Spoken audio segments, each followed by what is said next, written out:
questions, and this is only going to be 15 minutes. So we've got to get 3 other coaches in here, and we're going to do one and done in terms of the questions. Any kind of follow-up just needs to be on that topic for clarification. We get so many people that want to ask questions, guys, that we just have to make a few changes. So we're going to open it up front row right down to Barry WBNS. Coach, obviously the bye week, does it come at a good time? And what's your philosophy on bye weeks? You're on a bit of a roll, but you also have banged up players. No, I think it does come out at a good time, and I think you bring up a good point. There's times where you start to get into a rhythm, and then you don't want that bye week. I don't know if that's the case here. We're going to practice today, tomorrow, Thursday. Really put some good 3 days of practice in and keep grinding on this thing. But it does allow us to get a few guys healthy heading into the Iowa game. Right behind him, Clay Hall, WSYX. Looks like you're getting a lot of love nationally, pundits, whoever. I mean, do you subscribe to that Nick Saban rat poison type of thing? Well, I think our guys would tell you that it doesn't really matter other than winning the next game. I think the guys understand that. I don't think that any of the guys really even care about that because it doesn't matter.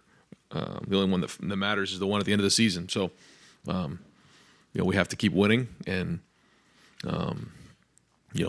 that's all we're focused on right now, quite honestly.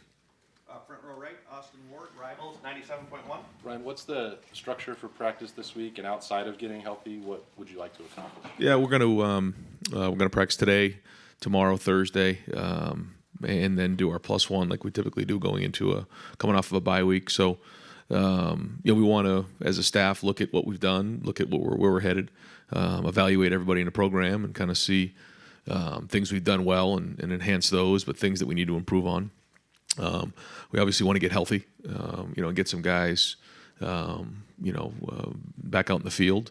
Want to get some guys who are playing with a few things, healed up, and then continue to work good on good fundamentals and technique. As you get 5-6 games into the season, you can start to get scheme oriented, and we can't do that. So we're going to dive back into fundamentals, techniques, and try to identify the things that we're going to need to get done here in the home stretch. Right behind him, Bill Landis, Rivals. Ryan, your punt and punt coverage have been very good this year, but I think maybe the rest of the special teams operation has been a little hit or miss. Just how are you feeling about that as a whole, especially the return game with some of the drop balls? Yeah, we're going to do a better job fielding the ball. I think if we do that, then we feel a little bit better about all of it. But certainly we can't be doing that. We got to make sure we field the ball better. I think that's a good time right now to look at that and figure out if we have the right personnel in all groupings and certainly in special teams as well. Right behind him, Dylan Davis, Delaware Gazette. When you have a chance to get Kyle McCord in the game, CJ's out and Kyle's in, how do you balance, giving him enough of the offense to see what you need to see because he might be your quarterback next year and also not want to be disrespectful to the other sideline? It's obviously a good problem to have. Don't get me wrong, but it is something that you want to make sure you respect the game, and but at the same time, you do want to kind of get them going a little bit, and we tried to get that third down conversion. We got him on the outside the pocket on the naked. I thought he threw a nice ball there.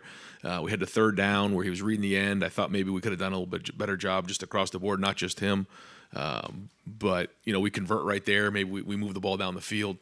You start to get inside of 5 or 6 minutes in the fourth quarter when you're up in a lopsided game. I just kind of want to make sure I respect the game in that area, but certainly want to get him in the game, especially if it's at the end of the third quarter, early fourth quarter, and get some first downs and let him go play. Fourth row right, Spencer Holbrook, Lettermen Row. Ryan, you talk about rest, recovery, trying to get guys healthy, but at the same time, there's a lot of work I'm sure you think needs to be done.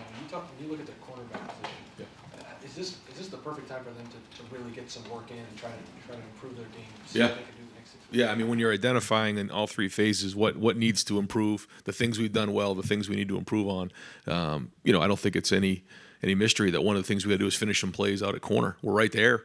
We haven't quite finished some of them. I did think Denzel played better in this game, probably his best game to date, so that was good. Didn't get the ball, thrown his way a ton, but I thought he played his best game. You can say, well, they made a nice catch, but we make some nice catches too. That's college football now. Guys are making pretty high end catches, so we got to learn to finish. especially one-on-one situations, because we know that's going to keep coming our way until we can prove that we can't. So that'll be a huge emphasis this week. Right next door, Cameron T. Robinson, the athletic. Brian, kind of off that, you talked after the game, like you said, they're there, you just need to make plays in the corner. Is it as simple as just finding the ball? I mean, Cam got that PI on a broken play, really, but is it simple as just find the ball for those guys? Yeah, I just think the more and more times we put them into those situations, the more comfortable they're going to feel, and the better they'll be. So it's our job as coaches to continually put them in those positions and give them an opportunity to learn from it and grow and get better. So that's what we're going to do. Right next door, Tony Girdman, Buckeye Huddle. Ryan, you've been speaking highly of Lathan Ransom since his freshman year. Yeah. Given the 2 years that he had until now and the way he's playing now, just your thoughts as his coach on seeing that rise. Yeah, I think you're seeing, what he's capable of. He's very intelligent. He's very athletic. Has really good football IQ. You can see how much ground he covered on that first play on the touchdown, and still was able to hang on to the ball. He's got really good ball skills. So great to see him healthy. Great to see him running around. Now he's got some games under his belt. So I think you're seeing the best version of Lathan. Front row right, Joey Kaufman, Columbus Dispatch. Ryan, before last week's game, you mentioned Jordan Hancock, somebody you're hopeful to get back after the bye. If he is able to come back second half of the season, what kind of impact can he have? What did you see throughout the offseason? What sort of role do you envision for him? Well, he's we were hoping going into the season he'd be battling for a starting position. So I guess that wouldn't really change coming off of an injury, but he's got to get back on the field and prove that he's just got to start out by getting some games under his belt, and then we can kind of go from there. But we'll be better if he's in the lineup and start off by providing some depth, and then go from there. Front row middle, Dave Biddle, 24/7 Sports. Ryan, how would you describe your offense right now? It's just so multiple. I don't think it's as simple as calling it a spread. I mean, you guys are doing some offset I formation. I think you're doing more 12 personnel than ever, 3 tight ends more than ever. Just how would you describe your offense right now? We're trying to find different ways to attack the defense based on the guys that we have. I think when you look back 10 years ago, maybe more now, it was like the spread offense was kind of, the new thing, and that was creating a little bit of stress for the defense. And so I think maybe, defenses over time have kind of caught up to just lining up in spread sets. Actually, I know they have. And so now we're trying to find more creative ways to create new surfaces, bigger surfaces, different formations that, you're not giving them what they're working on. You're not giving them what they're practicing. And now there's a fine line there, and I think our guys, it's not easy here. We do a lot of stuff. And so guys have to be really well prepared coming in every day. It's not just we're going to run the same plays every week. We're not going to do that. But I think they enjoy that. I think they really embrace the challenge of, trying to give the defense a lot of problems. But at the end of the day, we still have our base things that we'll do that we'll line up and play. We know what our base is. We know what our identity is. But I think the guys enjoy coming in on Tuesday thinking, okay, what are the new things coming in this week? And then go putting it on the field. And it's fun. You can see the excitement of when we execute plays that we've been working on that maybe are new. You can see the excitement. They enjoy that. And I think that's a tribute to our coaches, but more importantly, our players coming in every day with the ability to go take a meeting to the field and then go put it onto the game field, because that's not easy to do. Yeah. Right behind him, Stephen Means, Cleveland.com. I know you're not going to sit here and try to take any awards for CJ yet halfway through the year, but just halfway through his second year as a starting quarterback, what are some things you've liked, maybe some things you haven't, like just kind of evaluate what you've seen from him so far? Yeah, I think, all right, so first 6 games, I think the first thing you notice is just his movement. I think that, you could see that in the first couple games, his movement has been improved. Whether it's been, out of the pocket, doing some things that are designed or not designed, scrambling, extending plays like he had to do in the first game and a couple other games. So I think that's been good. I think his red zone play has been excellent. I think when he's had to throw the ball away, he's thrown the ball away, but he's also made some really good throws down there, which has led to us being successful in the red zone. But overall, I just think it's his leadership, his vision, his accuracy, all the above. Right behind him, Dan Hope, 11 Warriors. Ryan, I heard you say on the radio last week that, you guys have had a lot of injuries, and you've noticed that around the country, a lot of teams are having to play depth because of injuries. Do you think there's any reason why maybe there have been more injuries this year? Yeah, I don't know if I have the numbers or data to back that up. I don't, but it was something that I just kind of felt, and I don't know, but it does challenge your depth when you're in those types of situations, and I have been proud of the guys who've had to step up, whether it's been in special teams or some different positions. Going into some games with two freshmen, corners who had never really had any experience before, or a running back position. We've had some stress at a couple positions that we've had to go play some depth, and so that's been, I think, another thing. If you're just identifying what are the things that have been positive in the first 6 games, I think we've seen some of that go on. Our depth has been challenged at different positions, and we've responded pretty well, and hopefully that can pay off here in these last 6 games of the regular season. Fourth row left, Jacob Bench, the Lantern. Yeah, hey Ryan, just going back to CJ, you mentioned, I think last week or a couple of weeks ago, he doesn't play for personal accolades, doesn't really care too much about the stats, and then he said after the game Saturday that he's dedicating the season to Dwayne Haskins. He said he writes like his cousin's name and stuff on wristbands and whatnot. Just what does it mean to you to see your quarterback play for something bigger than himself? Yeah, I think you can see it. I think the players can see it. I think you can see his attitude on the sideline. He is not concerned about statistics. I think he understands that they're gonna happen and they're gonna come, but he's focused on one thing, and that's winning and being a leader for his teammates. And when you truly play like that and just have an open heart, and I think it carries over to your team. And naturally, his stats are really good, and naturally he's playing at a high level. But that's not what he's focused on. And I think all the guys on the team have embraced that, and certainly his leadership has been felt. They understand that there's no expectations going into a game. Yet we hold each other to a high level. We want to play and be the best team in America. So I think that's probably what you're getting at, and it's not just about him, and it never has been, by the way. I mean, that's just the way he is and the way he's wired, and I think that's a sign of a great leader. Deep left, Brendan Gulick, Buckeyes Now and Sports Illustrated. Coach, I guess I'm just curious. I know the goal is to always have that pair and a spare where if somebody's not available, you don't have a drop-off. You guys have had a really impressive year in not having a drop-off. Have you been around another team that reminds you of the way you guys continue to just plug a hole and execute at the same level? I don't know. I haven't really thought about that. But I think one of the things that happened last year was we had so many younger guys play. So when you look at our roster right now, I mean, we have some juniors and seniors, but we also have some sophomores that are very experienced, because there was quite a few freshmen who played last season, where the year before that wasn't the case. So there was some struggles last year. There was some growing pains. I mean, it wasn't easy. It was difficult at times. But I think now you're seeing some of that experience and some of the things we worked through in the growing pains last year starting to pay off, because these guys played, and there were so many first times last season. So now they're not. So when you're playing guys and putting them in the game, even though they may be sophomores or even some of the juniors, I mean, they played a lot of football. So the depth has been strong, and it comes down to leadership too. J.K. and Jair, they have to step in in Wisconsin, and they hadn't had that experience. But I think the guys around them, Ronnie Hickman and Tommy Eichenberg, and some of the guys who have played before, they put their arm around them and say, we're going to figure this thing out together. I think that's important too, and I think that's the leadership that you need when you're working through an entire season. So I think it's probably a combination of all those things. Fourth row middle, Andy Anders, Buckeye Sports Bulletin. Yes, Ryan. So obviously, a big narrative coming into this year was being able to run the ball when you needed to on the short yardage plays that the defense knows you're going to run the ball.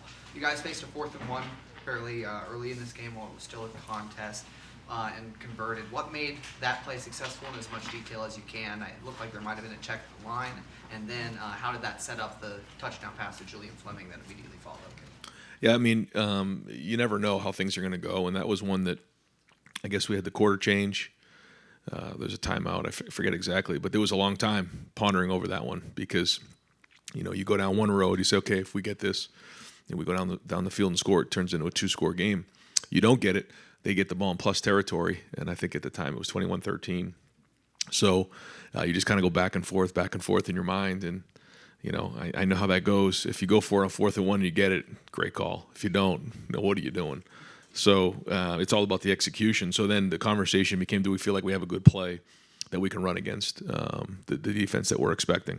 And we thought we did. We thought we got ourselves into the right play there, and I think it was the next play we scored the touchdown on. So I mean, those are the swing moments of a game that you got to have. Those game-altering plays, those gap plays that you got to be able to respond, and we did. And so then the whole game changes from there. At least that whole half did. And so that's something we're going to bring up in the meeting today when we talk about the game. Right next door, Pat Murphy, 24/7 Sports. Ryan, you guys have talked about the balance at running back, and we've talked about it a lot. But when you have guys that can go off the way that they have individually, how do you work with those guys to?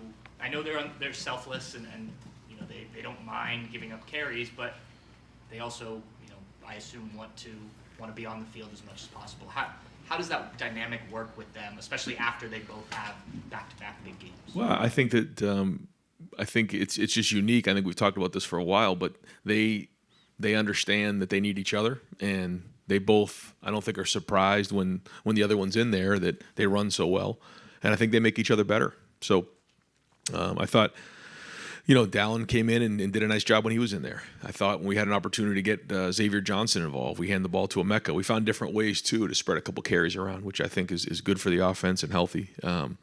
But, yeah, when you have Mayan and Trey both in there together, that, they have a couple different running styles as well. So that keeps the defense on its heels. And maybe even having a couple packages where they're both in there, So once we get them healthy, that opens up a lot of doors for us. Front row middle, Bill Rabinowitz, Columbus Dispatch. Ryan, I know injury timetables are hard to predict anyway, and not your favorite topic, but what's your level of confidence that for the Iowa game you're going to get some of your key guys back? I mean, Mayan, Jackson, whoever else? Yeah, I mean, going into today's meeting, going through the injury report, really for a bunch of those guys, it was, the expectations that they're going to play for the Iowa game. Now, they still have to come along and they have to have a good week and all that, but that's the goal right now, is to get them, get them healthy this week and have a full week of practice next week, and those guys are ready to roll for Iowa. And are there guys that are long-term injuries that they're just not going to be back this year? Yeah, there are. There are some, like Mitchell Melton and Evan Pryor. Yeah, we're still hoping to get Cam Babb at some point. Probably not for the Iowa game, but we're hoping to get him back at some point this season. If there's anybody else, then we'll get with Jerry and try to figure out who's that. Yeah. Well, we still might be able to get him back yet later on. So I think that right now, yeah, that's probably the long term. And if there's any updates on that, we'll let you know. But right now, the rest of the guys we're expecting to have for the Iowa game, it'll be kind of based on how this week goes. Yeah. Over here to the right, Tim May. Tim May podcast, Lettermen Row. Ryan, like what Dave Biddle asked you a while ago about the diversity of this offense and stuff, and like you said about the excitement of guys coming in on Tuesday, what's new. You and your staff, do you ever also think about how much you're overloading the defensive coordinator for the next week or the next week who are watching that video? How much does that kind of come into play a little bit in a almost diabolical way? Well, yeah, I mean, sure. No, I think the more things that we can put on film, the more ways we can attack defenses, then the more stress we put on them. And I think that's the balance of like what's too much, where you can't execute anything. What's too simple, where teams can just tee off and see, okay, this is this set, there's the back right there, and here comes this, So that's the balance you try to find. But when you have players, obviously you have the talent that our guys have, but have the football IQ to be able to take a play and put it on a field at a high level, like we saw this past week, man, that opens up a lot of options for us. And we're just blessed to have such great players, and the ability to process high levels of information. They're intent every week to have something fresh. I mean, yeah, more than one. Yeah. Got time for two more. Second room, Doug Lamreese, Cleveland.com. Trying to think how to explain this. So you've been asked about Kyle McCord and trying to figure out how to play him at end of games a couple times. Sure. The backup's always one play away. It's a little more front of mind. Alabama just had to play a whole game with its backup quarterback. How much do live game reps in a blowout help a backup quarterback? How important are they in development compared to practice and everything else?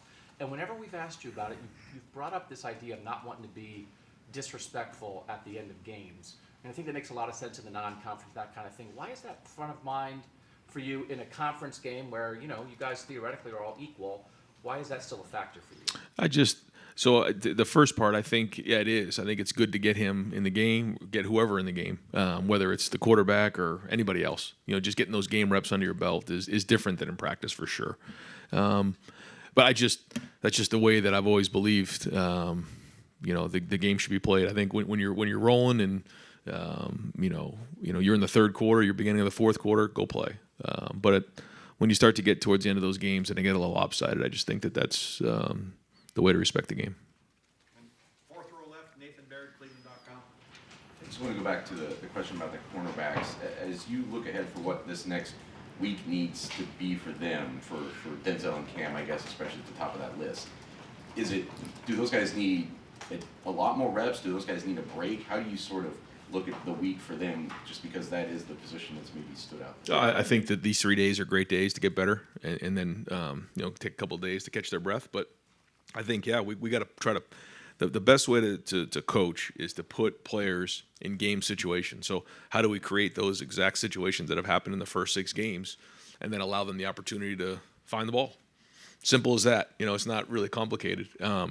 But without doing it so much that we blow their doors off. We got to make sure that we're keeping them healthy. But that's it. We just have to try to find a way to simulate the game and make it harder, make practice harder than the game, so that when they get there, they're ready to make that play. Coach, thank you very much. All right, guys, thanks.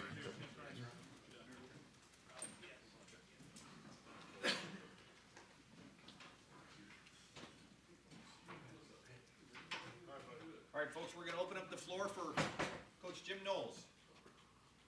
We'll go fourth row left, Nathan Barrett, Cleveland.com. I'll just follow up with the same question I asked Brian, I guess, in some ways. But as you look at that cornerback position, what do you feel like this defense needs to accomplish during this week, heading into another week of game? Is there something specific about this week that you can do to help Denzel and Cam and those other guys just raise that level of play? Yeah, Coach mentioned it. You want to make practice as game-like as possible. We have, the best receiving core in the country, so you have to balance, and that's what Coach Day does a great job of, balance how many reps to get. We'd like as many reps as possible. I mean, I would, but, there's got to be a limit because you want to avoid injury and all that too. But creating as many competitive situations as we can for those guys so that they can get better. But ultimately their production on game day is my responsibility, right? So if we're taking shots at that position, I have to look at myself too and say, well, are we showing our hand too much? Am I giving those guys every chance to be successful through disguise and coverage variation? So, that's my responsibility and something we'll look at hard over the bye week. Deep right field, Spencer Holbrook, Lettermen Row. Jim, when you look at the way that your defensive line is playing, how much can they continue to help when the cornerbacks are kind of going through, I guess, in the back half of the year? It seems like if you have a better defensive line, obviously it helps the corners out, but the way they're playing right now just seems like a different level. Yeah, so, I say coverage and rush, they defense responds working together. So it's a group effort, and our front is productive and strong and attacking and confident, and that helps the coverage. And it's all working together, right? It's my job to make sure that quarterback holds the ball for that extra split second, so that he can't be decisive about the coverage that we're in, and that leads to more production up front, and it's better for everybody. But as much as we can keep those guys going and fresh and attacking the line of scrimmage and the quarterback, our coverage will continue to be better. Fourth row right, Cameron T. Robinson, The Athletic. Jim, kind of off that, with how good the defensive line has played, I mean, I think against Michigan State, you were able to rush for a decent amount and still get pressure. How does that change kind of your mentality as a play caller?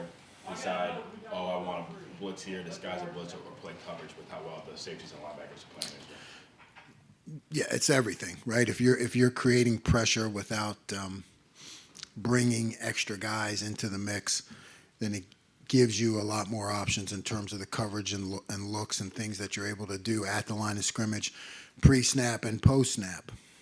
So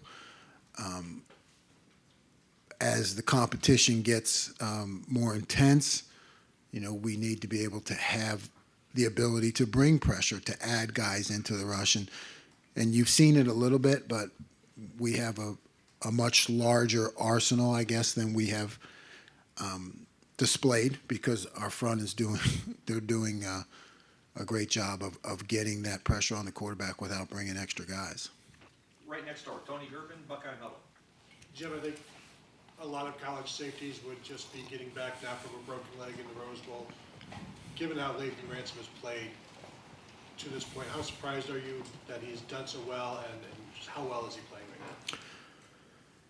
Yeah, I mean, everything that Lathan does on the field is a bonus in my mind, because we did not have, from the time I arrived, I didn't have him out there. And he just shows up.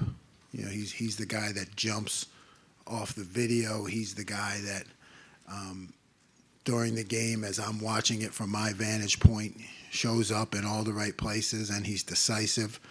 So credit to him, and he loves to play football, and I think for a guy to come back from that significant injury is really a good story to tell. Right in front of him, Doug Lesmaurice, Cleveland.com. Jim, what is your process when deciding how many reps a guy is going to get in the game? Between the position coach, yourself, maybe even Ryan is involved in that. How do you work that out, and sort of who has the greatest say there? And then whenever you're maybe thinking about starting somebody new at a position, how serious of a decision is that? Is it just, hey, the guy who can help us win the most is who's going to play? Or is there any hesitation of maybe taking a guy out of the starting lineup and putting somebody new in? I think it's always you have to know your players, and if a guy's battling for a position and it's back and forth and not that much needs to be said. Those kind of battles, they happen, one guy's on the rise, just playing better. But I think if it's a drastic change, you have to make sure that, we do, that the players are aware of it, the parents, the whole group, everybody, from Coach Day on down. We're very sensitive to that, to make sure that, because guys put a lot of work into this life that they lead. So it's our job to be up front with them. So different situations, right? I mean, if it's a close battle back and forth week to week, not much needs to be said.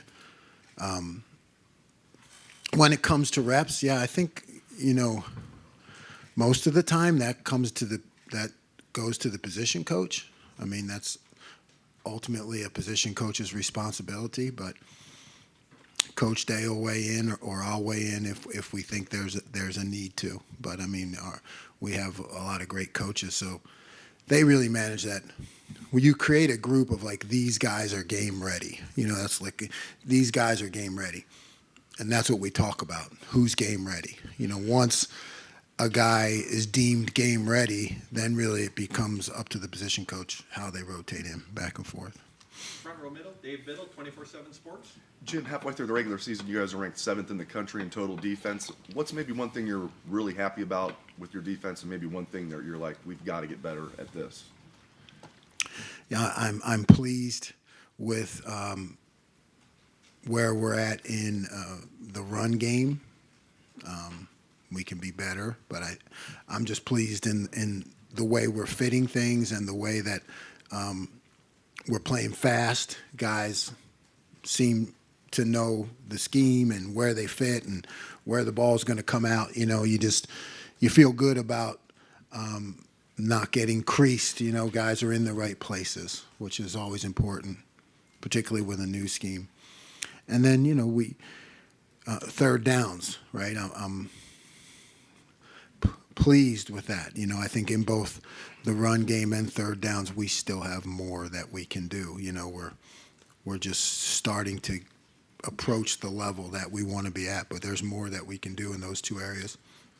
And then we got to be better at those 50-50 balls. I mean, that's just the reality of playing defense is you can play great all game and they can just toss a couple up in the air, and if you don't win them, you know, you give up a couple touchdowns, and that's the game we play, but we want to get better in that area. Front row middle, Bill Rabinowitz, Columbus Dispatch. Yeah, Michael Hall Jr. had 2.5 sacks, I think, at only 7 snaps. First of all, how good is he? What's it like to have him on your defense, and why only 7 snaps? Well, you know, he's coming off an injury. He's battling injury. He's fighting his way back, you know. Mike loves to play, so, you know, he comes in practice and maybe, you know, doesn't re-injure or doesn't feel great and then has to back off. So it's like a push-pull kind of thing. You're trying to get him those reps during the week. So we just thought it would be a good idea to ease him back into the lineup, someplace where he could just be aggressive, you know, and play fast. And, you know, that was the plan. His production for 7 plays is exceptional. You know, obviously we'd like to play him more, and he will as he gets healthier, but that was definitely the plan this week, and it worked out well. Right next door, Joey Kaufman, Columbus Dispatch. Jim, you mentioned, at least with Tommy, the way he picked up the defense, that middle linebacker spot was really advanced for somebody you've coached. Steele's the other guy starting with him, and somebody who didn't play a ton at the position until last year. What do you think of the way he was able to learn stuff this offseason and take it to the field through 6 games? Yeah, Steele is he's just making continual progress all the time. Smart, you know, enjoys playing, has picked things up well. You know, I think what you're seeing in Tommy is advanced. You know, I think he's really kind of not the norm, but Steele has picked it up at a sound pace and has become more and more productive as the weeks have gone on. Third row left, Dan Hope, Lettermen Row Youtube. Jim, I know you talked a lot before season about how, you know, installing, kind of ramping that up over the course of the off season. Is there more stuff that you look to install this week during a bye week? You know, there are things that we've installed that we have not shown yet. So, you know, we do that. I do that as I kind of think weeks in advance. So we want to be able to. I don't think it's best if you install something that week and put it in the game. I mean, sometimes you need to do that, but I'd much rather think ahead, and we've put things in now that you'll see in the upcoming weeks. So we'll continue that in the bye week. I don't think it'll be like, hey, let's download some more during this week because it's the bye week. But we try to stay a few weeks in advance. I do with my thinking. So we'll just continue at the same pace. You know, it's working, and I definitely don't want to put more on the players. Right in front of him, Stephen Means, Cleveland.com. Following up on what Doug was asking a little bit, with Lathan and Josh specifically, I know you guys are teaching them everything, but everybody's natural skill sets are different. Can you just talk about the difference between what Lathan brings to that safety spot versus what Josh brings to that safety spot, and how that maybe shows up in the game? Yeah. I feel like Lathan has some versatility in between the adjuster and the bandit position. I think he seems to be a guy who can be both strong side, weak side, fit the run pass, see the concepts, maybe in a broader spectrum. Josh is I mean, I think he's really good when he has a specific assignment and direction and is able to really just unleash and play fast. So Lathan plays bandit, and he can do that from a physical standpoint, but I think he also thinks and sees the game like an adjuster, more like Ronnie does, so that it's more versatility. Fourth row left, Jacob Bench, the Lantern. Yeah, hey Jim, take a look at you mentioned the linebackers there. To see Steel Chambers step up the way he has the second year as a starter, and you mentioned how smart he is intelligently. How does he step up as a leader on the practice field and in games as well? You see his production on the field, but as a leader as well, how does he around his teammates? Steele is always a positive player, right? I guess that's his contribution from a leadership or mentality standpoint. He is a guy who doesn't let one play bleed into the next. If it didn't go well, he brings that attitude of next play attitude and vision towards being our best, rather than looking back when things don't go quite as well. And I think that helps him in his own game. Even during practice, when I try to be hard on him, he's developed a great mentality of just always looking forward. And I think that's, you want that in all your players. And sometimes we try to test them at practice to put them into that mode, so they can block it out when the time comes. And he brings that to the defense. Deep left, Brendan Gulick, Buckeyes Now and Sports Illustrated. Hey Jim, you've made it really clear with us how high your standards are. You guys are playing opposite an offense that has exceeded at extremely high levels, whether it's in practice or on film.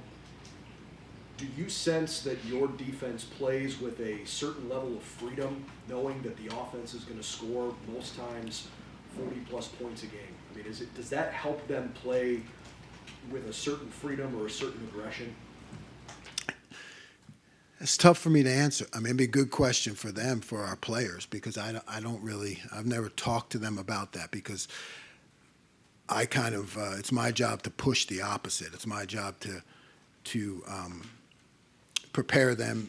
We talk about making a stop on that play, on that series, no matter what the score is, and I have to drive that point home, for when and if there's a time where it becomes more competitive. I don't think that's something that a defense can just turn on all of a sudden and say, oh, we're in a close game. We better pick it up. I don't think that's the way you create great defense. So I'm on them all the time, regardless of the score. But it'd be a good question for them. I would think if I was a player, it certainly helps, because our offense does so well. But I try to get them to just think about that series, no matter what the score is. Second row right, Bill Landis, Rivals. Jim, these 50-50 catch situations, I know sometimes the guy just makes a good play. I think that might have happened on the Jaden Reed touchdown there. That was a nice catch by him. Outside of those plays where the offensive guy just makes a good play, what do you think is missing in those moments for your guys, whether it's, I don't know, getting your head around or physicalities? What are you harping on in those situations? We talk a lot about winning at the line of scrimmage. I think when you go back to some of the plays that haven't gone in our favor, you have to look back to the start of the play, and if we're in press coverage, and to make sure that we're throwing our best punch at the line of scrimmage, because that helps the route down the road. And then, it's all about where are you at on the field, what's your, inside, outside, close to the sideline, close to the hash mark. There are all kinds of coaching points that you can give. And, it comes down to fitting what the player does best with the techniques. There are a lot of techniques, and our coaches are on top of all of them. But you have to kind of melt what's best for the player combined with the technique. And, also the play call. Like I said, people, you can talk about not making the play on the 50-50 ball, but I have to say, you guys don't have to if you don't want to, but I have to say, hey, why is this guy incurring so many shots, right? I mean, how do I need to disguise things better, change things up differently, so that doesn't happen. So offenses don't feel that they can do that. So I have to look back on at myself. So it's not just that split second at the top of the route. It's football. There's a lot that goes into it, and practicing and winning at the beginning of the play, throwing punches, and then the play call, and what's the quarterback seeing, what's the offensive coordinator seeing, am I creating the best situation for that guy to be successful? Got time for two more. Front row right, Austin Ward, Rivals. Jim, when you go back to that conversation with Lathan and Proc, is that one of the week-by-week, game-by-game battles that you're talking about that's ongoing, or was there something maybe specific to Michigan State that made Lathan a better fit for that one? Yeah, it's week to week, right? I mean, again, we deem them both to be game ready. There's a lot that goes on during the week that you guys don't see, like who's banged up, who's practicing more, guys a lot of times playing the games, but maybe they didn't practice quite as much or at the high speed of intensity because they were banged up during the week. So that all goes into it week by week, but they're both game ready. And right next door, Tim May, Lettermen Row. This may sound a little goofy question, but I think a lot of the guys on your front four are playing extremely well in that rotation stuff. But has Micah Hall become sort of that, oh no, not that guy? When you see him go in a game and stuff with the effort he has shown, obviously Saturday in 7 plays, he put on an almost clinic of how to terrorize a quarterback. I mean, is it important to have a guy like that? I mean, that. You say, oh no, guy, when the other team looks at him? The other team looks at him, oh no. I hope so. But that's a good question for Coach Jay. I think he's up next. But, I mean, I like to see Mike in there, because I know that for me it's the oh yes guy, right? Because I'm like, oh yeah, okay, Mike's ready to go. Now that means any one-on-one matchups that we create through bluffs and different, to get him one-on-one, or the games that Coach Jay calls and things, that means that the probability for success is going to be high, which then goes back to, hey, helping our corners, like we said, in different disguises and things. So he does change the game for us, for sure. Coach, thank you very much. Thanks, Coach. Thank you. Appreciate your time.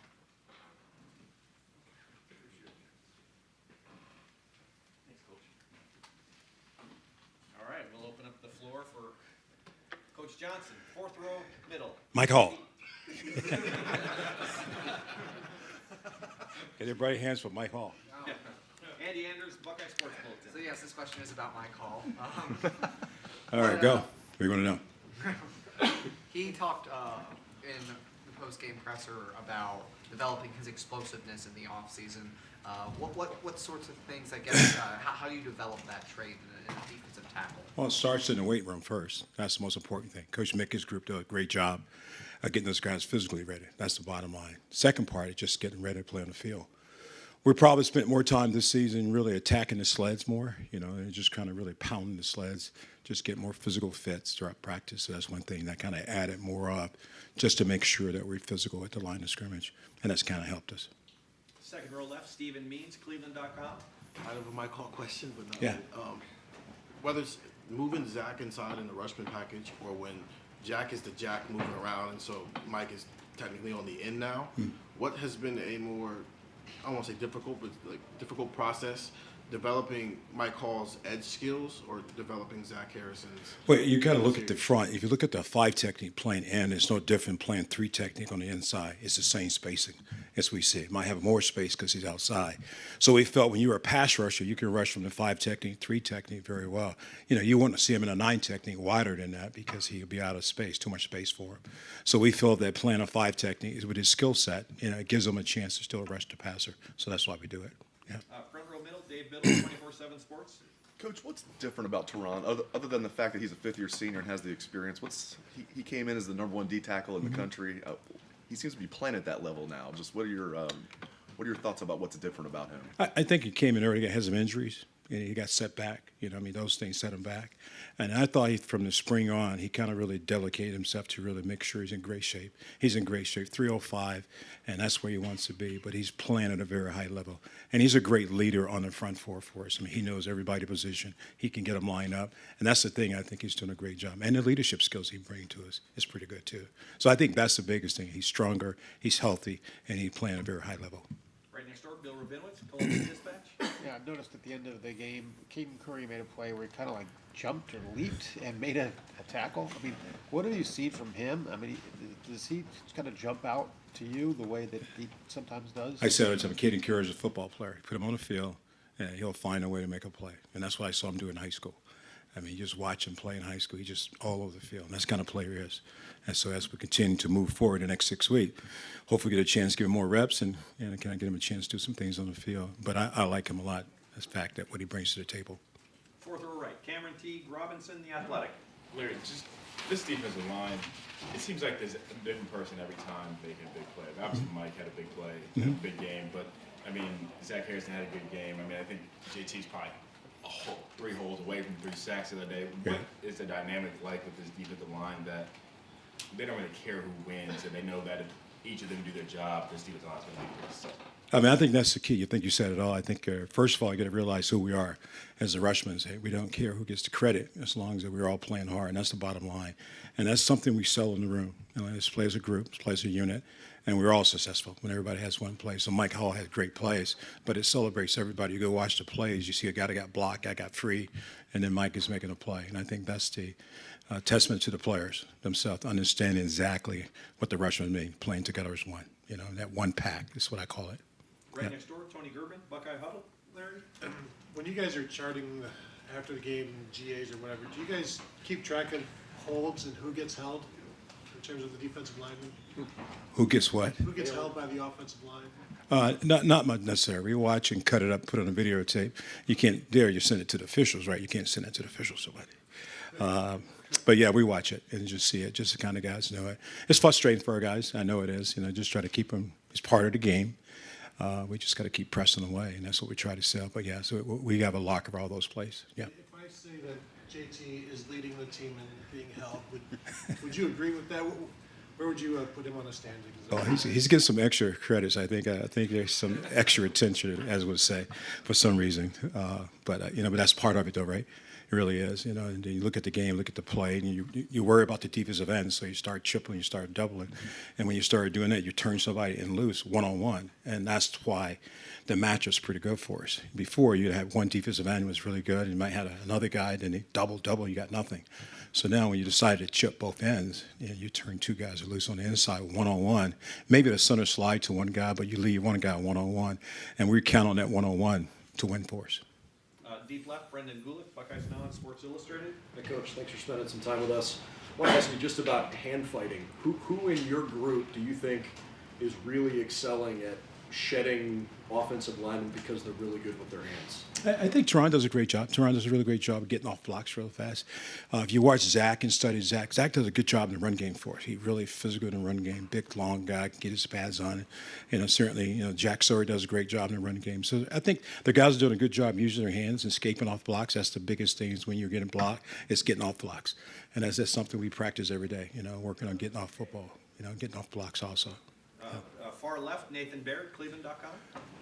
You guys were a little reticent to give us a lot of details about the Jack and what was going to happen there coming into the season for obvious reasons. But looking back on that now, the 8 months from the Rose Bowl to the start of the year, how much did you have to teach Jack Sawyer about that spot and just how you feel like he's progressed in that spot and what is still on the table for him in the second half? There's still a lot on the table that we still haven't done yet in the Jack package.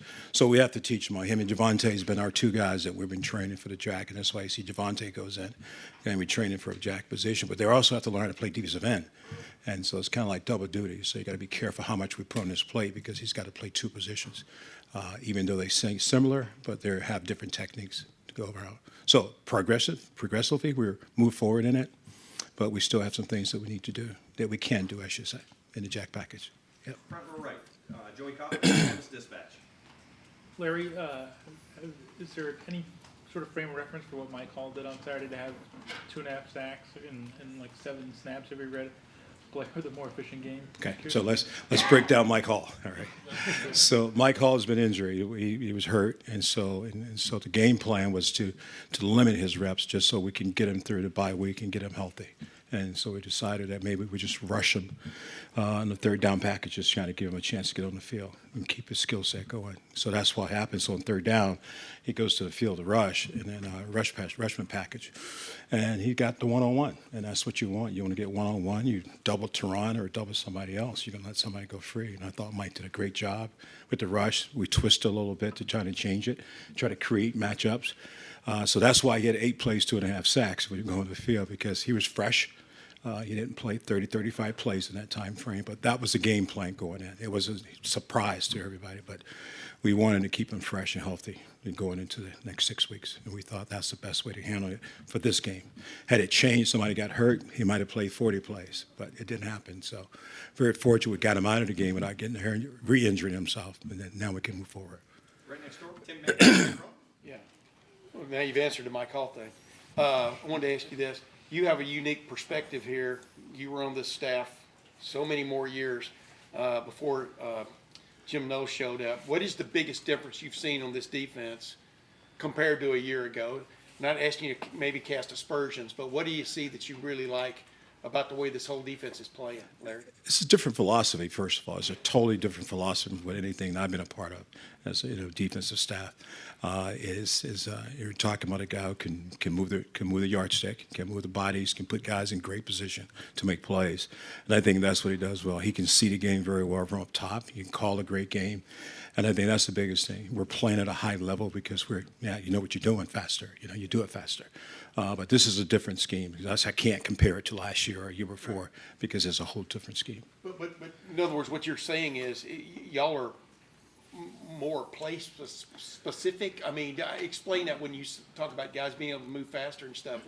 The key is when you know what you're doing in your position and you do it over and over again, you play faster, right? That's the key of doing your job.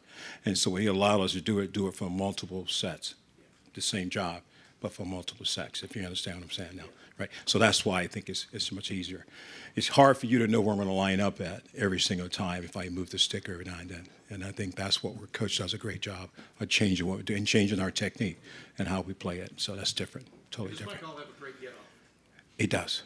Yeah. We've got time for just a couple more. Front row right, Austin Ward, Rivals 97.1.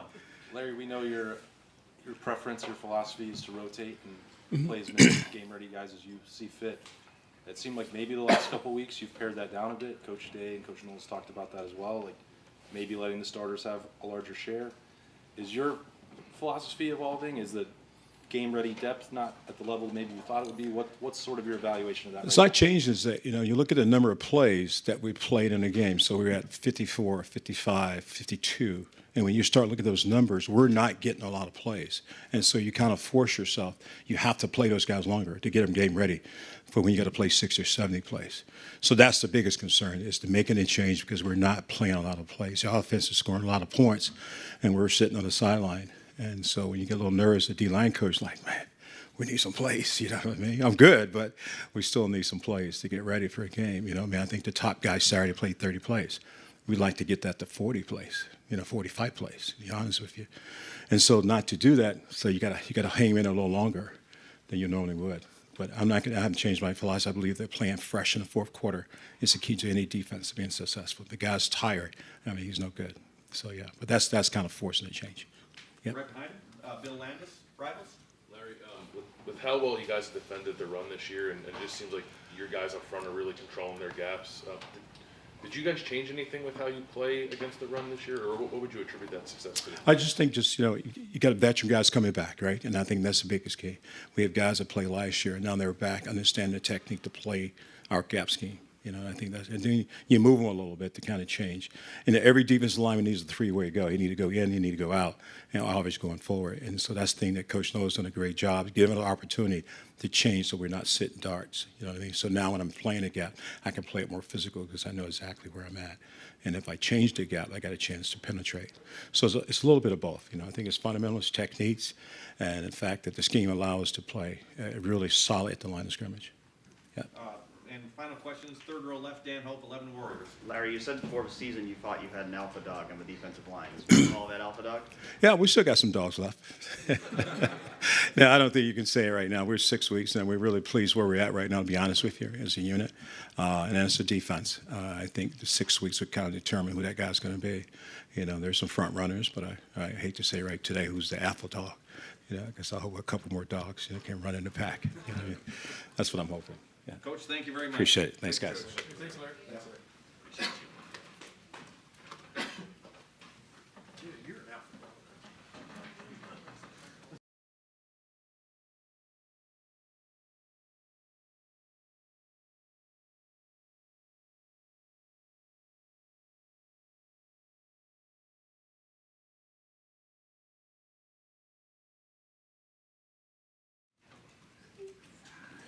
All right. I'm going to get everybody out of here and on time for their flights or their drives or anything. We'll open up the floor for Coach Fry, front row middle, Dave Biddle, 24/7 Sports. Move this up. Hi, Justin. 6 games through the season, it seems like the O-line's playing well overall. What are you most pleased with? And maybe what's one thing that you still feel like we got to get better at this? Their weekly approach. You know, these guys aren't settled with like, oh, we had a good game last week, let's go. Every week we come in, we find something on film that we need to attack, something that maybe wasn't as clean as we want, and they're looking for that. So that's been the best part. I think if you continue to do that, and as Ryan talks every week, right, it's a new challenge and a new game, and you can't rest on what you've done, and you got to work your details and fundamentals and technique, and these guys are looking for that every week. So that's been probably why, if you say it's been consistent, because on Mondays they show up and they've watched the tape, they've taken notes, they want to know what we can improve on, what we got to work that week, and then we attack that during the week, and they've done a really good job with that. Is there something that you really want to get better at as you look at your O-line right now? Just the basics. I mean, when we're supposed to run the ball, you got to run the ball. When we got to protect the quarterback, make sure the quarterback's protected. You know, staying physical, staying assignment sound. I mean, it sounds all basic, but that's what you got to do. You got to block them so they can't tackle them. And so whether we're throwing the ball or running the ball, we just got to make sure that we're continuing to do that at a high level. Deep left, Nathan Baird, Cleveland.com. Your players have talked a lot since the end of last season about kind of the chip on their shoulder as far as succeeding, especially in short situations, third and short, fourth and short. Just where do you feel like the performance is right now? And was that something you picked up on early on when you got here, that sort of urgency that they felt about that? I mean, not really to the back part of that, but I think what they're doing a good job of is situational awareness. Like understanding when it's a third and short call, when it's fourth and short call, and what the anticipating and those things. I think these guys are just growing every week, and like I said, once again, the information of why we're calling what we're calling, when we call it, what to look for. They've continued to grow in that area, so the situational awareness, I think, has helped those guys a lot, whereas it's just not another play, whether it be an inside zone, an outside zone, a quick game, a slide protection, but when we're calling it, what area of the field, what the situation on the clock is, they've done a really good job of kind of registering that, which has helped. Fourth row middle, Andy Anders, Buckeye Sports Bulletin. Yeah, I just wanted to follow up what you said there. So situational awareness. What changes as an offensive lineman then, you know, blocking for a third and short play versus blocking for a first and 10 play when you're running the ball? Just the understanding of what the defense can maybe bring to you. You know, pad level, urgency, gap control. You know, understanding a P and 10 or a first and 10 may look a little different than a third and 1 or a third and 2. And so you may tighten up a technique. You may have a different call that carries in that situation. And it's just reps. I mean, it's with all those guys. I mean, you look across the board. I mean, we've said it 100 times. Paris is now playing the tackle. So he's gotten more reps under his belt. DeJuan's now a second-year full-time starter. He's seen some more of those looks. So, you know, I sound like a broken record all the time when I talk, but they haven't gotten incrementally stronger or faster. The game is starting to slow down because they can register those little things that will help them play at a high level. And they're really starting to do that. And like I said, that's week in and week out. They next week they come in and it's not, all right, we played this team last week. It's the same. It's, Coach, what's the answer? What are we looking for here? Because they really want to be bid into that.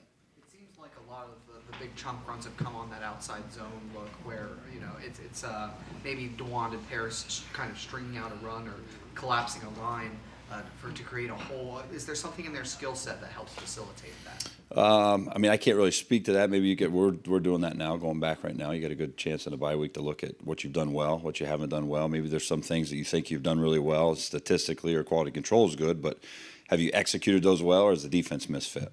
I think for our guys, though, yeah, our tackles, they're big and athletic, right? So if we can put them in the best situations to run off the ball and have whether they're double teaming or they're man blocking guys. But once again, it's just, who do you have and how do you block them? And we just got to keep pressing that and week in and week out. And like I said, this just goes back to the kids. I mean, I haven't taken a snap in, thank God, in 16, 17 years, right? This is all these guys putting all the work in, and just it's our job as coaches to try to put them in the best situation to do that. And it helps when you have big, strong, athletic guys. You have guys that are craving the answers to the test before they take the test, those types of things. So I think all of those build the confidence so that when the play is called, they go out and make the play when their number's called. Right next door, Pat Murphy, 24/7 Sports. Coach Day's talked a lot about your kind of vision that's wider than just the offensive line. And I assume that comes from your time at UCLA and what you were doing there.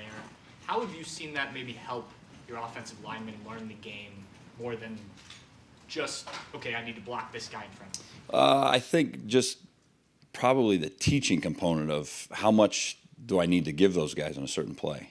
Like we're not going to ask, Matt Jones to know the rotation of the coverage to the boundary and those things, right?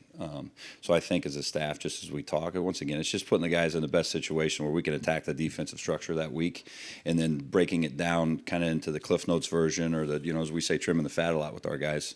What do I need to give to the tackles, to the guards, to the center, saying, okay, on this formation or this set, look for this because this could be coming. So I think just the funneling of the information, probably helps. But I've always really tried to do that. The longer you do coach and get around and been able to be in the pass game and the throw game and skill guys and big guys, I think it's more of a, that recipe of like, what does it need here? Need a little extra sugar, a little extra salt, whatever that is, and just knowing what to give those guys so that they can go play really fast and really physical and really hard. Back at the wall, Jeremy Birmingham, Rivals. Justin, when you guys are in practice, who are the defensive linemen that come in and regularly give you the biggest fits? And, is there something that you are getting out of practice that you guys maybe aren't getting in games just in this first half of this season? Well, I think Ryan does a really good job structuring the practice, especially early in the week. Like you get some good on good reps, or you get those 1 versus 2s where the speed of the game is important. I've been places before and in our past where you get to scout worn down or laid in, and you kind of get into a little bit of malaise, and all of a sudden the speed of the game jumps on you. So, all of the guys, for the tackles, the guards, the centers, having to block our defensive line, an inside drill and good on good matchups and those things we do. They're just putting really good reps in the bank. So that they can draw back on those for the speed of the game. But right now Larry's doing an unbelievable job of same deal. He's coaching really good players with good technique and good fundamentals, and then the good players are going and making those plays. Do your guys hold JT as much as the opposition does? No, we never hold. I don't. Yeah, we don't coach holding. Deep right, Spencer Holbrook, Lettermen Row. Justin, I asked you in May about Paris and his first start. Excuse me. What to say? I don't think he's given up a sack in his career at Ohio State. Are you ever amazed at that stat? And do you see things from him that you wanted to see? We talked in the spring. Have you seen those things from him that make you think, yeah, he's an elite offensive tackle? Yeah, his skill set he's the same as we started, back with Dave in the beginning. Like every week, he's challenging himself to be better, to do things. He's going to see the things that he didn't do as well on tape the week before, and then, I've got my plan of attack for what it is, knowing twofold that that's what needs to be done, and secondly, he's going to hit me up like, hey, coach, I was down a little bit on this. What drills can we do this week to create that or clean that up? So, yeah, I think he's playing really good ball right now, and every week that's our job to make sure he plays better and better and better. Once again, he's got a really high skill set, so that's just our job as coaches, and then my job to make sure that he plays that way by giving him the right technique, the right fundamentals, the right schemes, and then on Saturdays, they go let loose and they go play that way, because when you're big and strong and fast and you play that way, then you're not going to get beat a lot, right? And when you do make those mistakes, it's not, something's wrong in the cosmic universe, or it's, why did that happen? Was my first step wrong? Was the identification wrong? Was it the back end of a block? And so kind of just cleaning up the issues that you have there, and then make sure you're not repeating those offenses, and he's been into all that. That's his whole world, is he's watched the tape, he's taken notes, he's got questions as to why something didn't go, why it was, or, hey, I made this call, was that right? Because here's why I thought that. And then he's just continuing to grow that way. As much fun coaching him as you sound like you do right now? I love coaching all these guys. because of that. I mean, you show up, and it's not a chore and it's not a task. Like, that's your job as a coach to improve your guys. But when they're craving it as much as you are, then it's a ton of fun. Second row right, Bill Landis, Rivals. Justin, Ryan a couple times this year has described the run game as well targeted, and I'm wondering what that means for your guys up front when he says that, and how much of an emphasis that's been for you guys this year. It's a weekly process because the structures, it's twofold. You see structures week in and week out that they've put on tape, and then everybody's going to try to throw something at you to throw you a curveball. And so you got to give the kids tools to, if there is a look that might be a little different than what you've seen, how do we make sure we're still, blocking the 6 or the 7 or the 5 guys we're targeted to? And that comes through film study, that comes through the tip sheets, that comes through walkthroughs. And our guys, I mean, we go all the way through the end of the week by Thursday and Friday where they're really feeling comfortable about all the looks that they could see because you don't know what you're going to get. But I mean, that's ultimately what you're striving for because, as I said before too, like, who do you have and how do you block them? It all starts that way. Ryan says it all the time, especially to young guys. If you don't know who you're supposed to block, then how can you have any success, right? And that sounds so simple and so elementary, but that's the starting point. And so for us, we've got to make sure that we understand what front we're facing, who the identification is, and then what technique do you use to block who you have. And we just harp on that because you're timed to task of, once again, really good players playing really hard and really fast. Well, if we block the right guys and we leave the safety for the backs, then the backs run over the safety. If we protect the right people and pass off a twist because we know it's coming, then CJ drops back in rhythm and throws the ball and gets it down the field to all the guys he's throwing it to. So, just constantly harping and having them become habitual with communication. How many downs, who do we have, and then where do we go from there, and not just assuming things or blocking looks or guessing. If we're all on the same page, it's the wrong page, at least we're blocking 5 guys, and that's where you turn those could be negative yardage runs into the ugly 1 or 2s. And I think we've done a good job with that, kind of eliminating the wholesale negative plays so far this year. Far right, Clay Hall, WSYX. You've had some kind of snappy sayings there. Is there one that you use more often than trim the fat or extra sugar, extra salt? I should use those for me because as a training table, I get a little heavy during the season, right? I need to trim some of that fat and less sugar and probably more salt to stay hydrated. But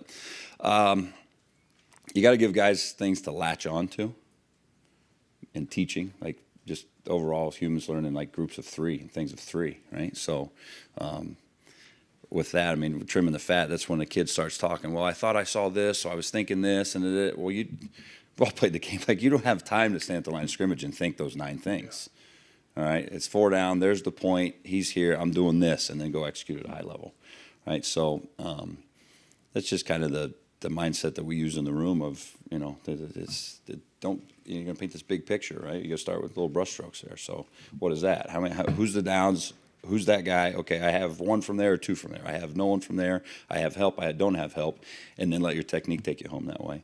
And just really have, I'm not smart enough to do it any other way. I got to be systematic for myself so that when they ask questions on the sidelines or they come over and say, Coach, that backer bumped out to here, I can draw it up and say, okay, we're going to go to this. And then they grasp onto it. And it's not, well, maybe we'll try this. And because then they're looking at you like, well, shit, if he don't know, then maybe I shouldn't be doing this, right? So and that's the message delivered to them. But yeah, probably there's a few things in there that I have, but they've just become so habitual to us in our room that that's common language to us.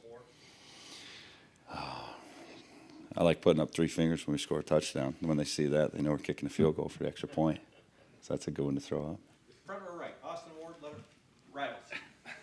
Justin, Matt sort of suggested maybe a couple weeks ago to me that foot was never going to be completely right for him this year. I don't know if that's true or not, or how much to talk about it, but it just seems like he's hurt but not injured, wants to keep playing and battling through it. What have you seen from him physically just to get out there every single week? And then if it does catch up with him at some point, I don't know if it will, what have you thought about Enoch and Fryer coming in to help there? Yeah, I think that the first part of your question, simple, is Matt's like a lot like we talked with Paris and Donnie and those guys. Like, Matt's never played like a full season. And so Matt's learning what it feels like to really be the guy all the time, right? You know, I've told all those guys, the minute you play major college football, you're never going to wake up in the morning feeling great ever again. You're going to crack your ankles or your wrist or your elbow or something because it's the nature of the position, right? So I think more than that, he's just learning that's kind of what the game is. It's not hampered him at all. I mean, he's playing really well.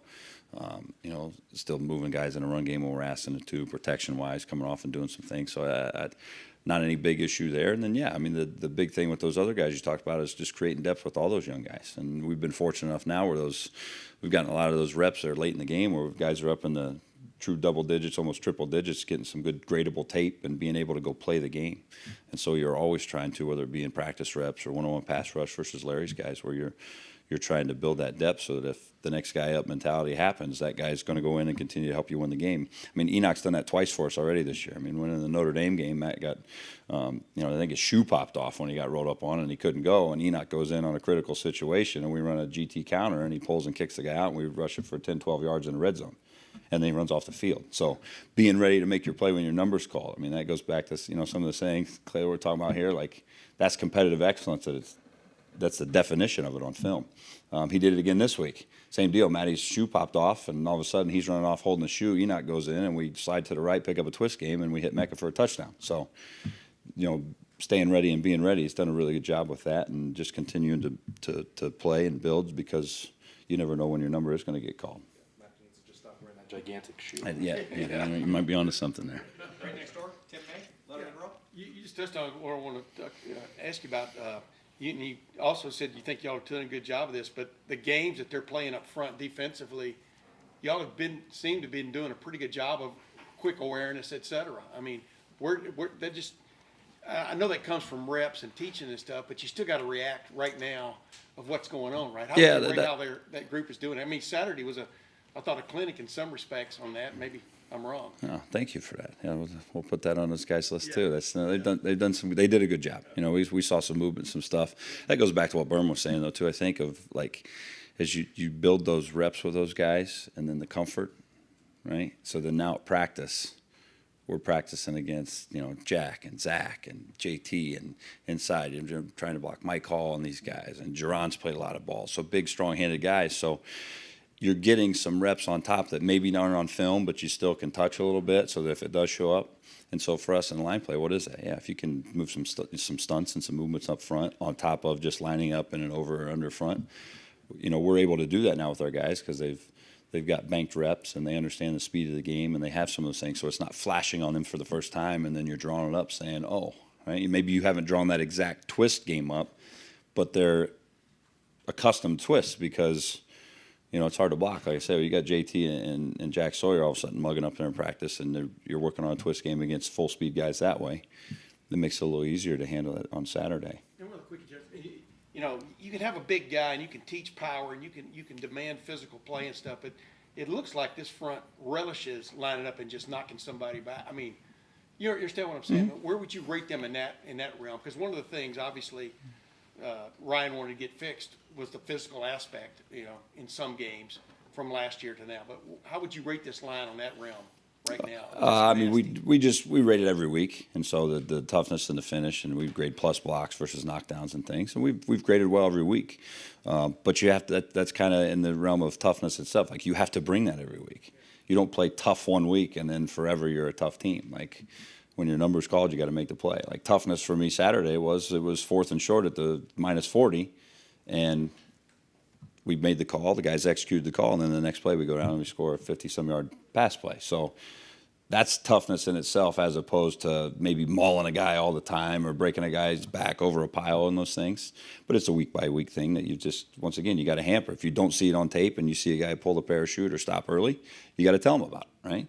If you see a guy that does it well, then you got to highlight that and say, we need more of this and here's why. And then they feed off of that so that it doesn't become something that they're looking for in a situation of like, oh, I have to do this now, but it starts kind of becoming habitual for those guys. So, week by week, that's how you judge it. And circling back to the beginning of it, you have to start there. You can't just put a stamp on it and say, well, now we're tough, right? Because we did X, Y, and Z. You got to do it every week. Right behind him, Doug Lamreese, Cleveland.com. When you guys are in your offensive game planning meetings each week, just what are the ideas like in there? What's Ryan like in there leading the show? What's it like with everybody collaborating? Just can you describe that, your first year here? What's it been like? Have you seen the movie The Hangover? When he's coming down the escalator and there's pi times radius squared, and all of a sudden there's all these ideas and stuff that start flowing. No, that's a bad joke. So yeah, so I would say just it's fun because I guess we all see through the same lenses and we all speak the same language. So it's from a staff starting point, like we know what our guys are good at, the skill sets that they're good at, and how do we find those plays to get them into, whether that be formationally, whether that be personnel grouping. Those are all things that week in and week out, doesn't matter who you're playing, you got to kind of, vet through those things. And then as you start, once again, we use it again, trimming the fat and going through, they're all good plays. Like you're never going to put up a play on the board and be like, this is a crap play, let's run this, right? They're all good, but if you get spread too thin or you're too heavy one way, that's not good. So we just do a good job of, like I said, looking through the lenses of, all right, what are we good at? How do we need to attack this coverage? How do we need to attack this formation? And then what is good within that based on the skill set of what our guys can do? And then you just kind of piece it together that way. And then as you go through the week, the kids are heavily involved in it too. I mean, you present, we like this and this, and all of a sudden, Luke Whippler may come back like, hey, coach, I really feel good about doing this block on this one versus this. Is that something we can look at? And then you say, yeah, we can adjust that. Or you know what, that's too difficult. You know what, it's too much thought process in it. Let's take it out because it's time to task that way. So, but that's a weekly deal based on who you're playing and the defensive structure and who's in the game plan, who's playing, who's not playing. Those are all things that we have to look through. But it's fun. Early in the week, it's a lot of fun because you're watching a lot of ball, you're watching a lot of tape, you're getting a better feel for what's coming at you, and then you try to attack yourself early in the week in practice so that by Saturday the guys can go out and execute those plays. Guys, we're not going to be able to get through everyone, but we'll go a few more. Front row middle, Bill Rabinowitz, Columbus Dispatch. Yeah, Justin, speaking of Luke, he said one of the things he likes about you is the way that you've been able to tailor coaching to each individual player, not just the position, the skill set, personality. You just got here, this year. Can you describe the challenge of doing that, and what was your kind of strategy for doing that? Challenge in positive connotation, I would say, because that's what, once again, in coaching, that's what you're supposed to do.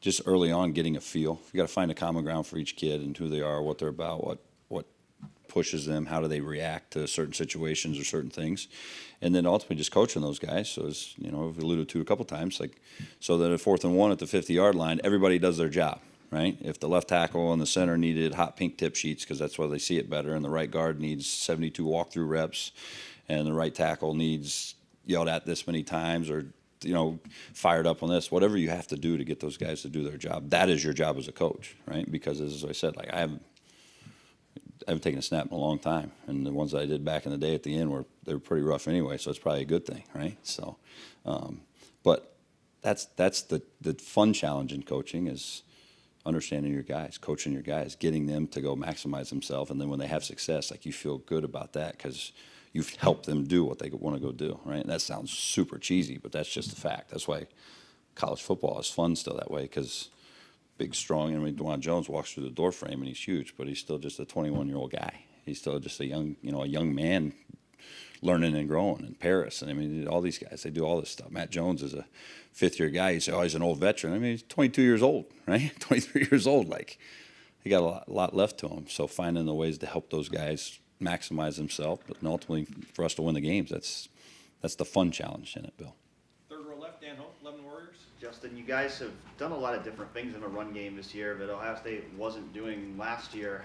What has your role been in kind of helping bring some of those ideas to the table in the run game? Well, it's not so much me. It just goes back to what we talked about before, like game planning. Like I think the skill set of the guys that we have and what we can do, and we're able to do at a high level, you try to find those year in and year out, right? And so, just as you go through the room, you look at all those guys in the staff room. It's not just me, but Tony's coached a lot of good backs, and they've run it a lot of different ways, whether it be inside zone, outside zone, some pin and pulls, some zone reads. There's a lot of experience in there. Obviously, when Ryan and I were together before, we were in the 50-yard line and 32 personnel a lot of the time. So I think just the mix of everyone in that room having expertise of history of what they've done and how they've done it, and then able to kind of, tailor that to our guys that we have now has been the biggest part. So, me, nothing. I got to get the 5 guys up front to play really hard and block the right guys. If it's my idea one week or it's somebody's this or it's collectively us, it doesn't matter as long as we're doing it at a high level right now. And that's what we say. That's what we judge week in and week out to make sure that when we're supposed to run it, we run it. When we're supposed to protect, we do it. And yeah, that's a whole group effort versus just me rolling in a room. Right in front of him, Stephen Means, Cleveland.com. About the 4th and short, but you didn't get it on the 3rd and 2 time before that, and then obviously the quarter ends. Are you harping on run that ball again? It's just because 4th and 1, and just because of the way you talked about needing to be able to run the ball when everybody knows running the ball. So you may be harping on that. Well, you just have to have a call ready to go that if that's the situation that's needed, then you're comfortable with the kids. I mean, we didn't call a bad call on 3rd and short that we didn't get. We just, you got to execute it better, whatever it may be. But then on to the next play. Like, in that case, when Coach Day's standing over there and we're all talking on the headsets, what do we like? Where do we want to go? He's got a mindset of what he wants to do and what he wants to call, but you just need to have something available that your guys are going to execute well because they have confidence in it. They've done it during the week. They've seen the looks. And so, yeah, you got to have something in your pocket ready to go if, as we talk about as a staff, and just so that the kids can go do it. And final question, front row, middle here, Joey Coffin, Columbus Dispatch. Dewan came into this year a little lighter than he was before. Just what have you made of his first 6 games? Same deal. I mean, I think he's playing football higher level than he ever has because he wants to, right? Just like you said, all those things that may be little things as a younger guy or that you don't know are big things, as you start playing more, become big things. So being able to keep your weight down so that you can play faster and you're not as fatigued late in the game, being able to, stay after practice and get some pass sets or some extra work that he wants to work on with his hips or his hands or his feet or whatever it may be. The run drills in practice. I think just the drills and the work as you grow up and you mature and you start seeing the big picture become more important. Not that they weren't before, but the understanding of why am I doing this rep, and then the application of this rep in an individual drill or versus the defensive line, and where does that apply to a game. I think the maturity, that part of it, where he sees that, or he'll ask, "Hey, coach, can I get one more of these because I'm not comfortable on the back side of this or front side of this? I want to get that." So I'd say he's getting better every week and playing good ball every week because he wants to and it's important to him, and he's training that way. And that's a really good workman's mindset to have as you go through a season, because a lot of guys will all of a sudden it gets hard and you get into it and then you want to plateau a little bit or you don't know the challenges and get a little fatigued. Whereas these guys right now, they understand we got to incrementally get a little better every week, in the technique and the physicality and the toughness and all those things, because that's when you can really separate yourself from a lot of other teams that maybe start to plateau or lose some guys to injury. That you can double separate because you're continuing to get better and they've stopped, right? So your rate's going up as fast as it is, on top of separating yourself even more from teams that maybe can't sustain that. Coach, thank you very much. Awesome. Thanks, guys.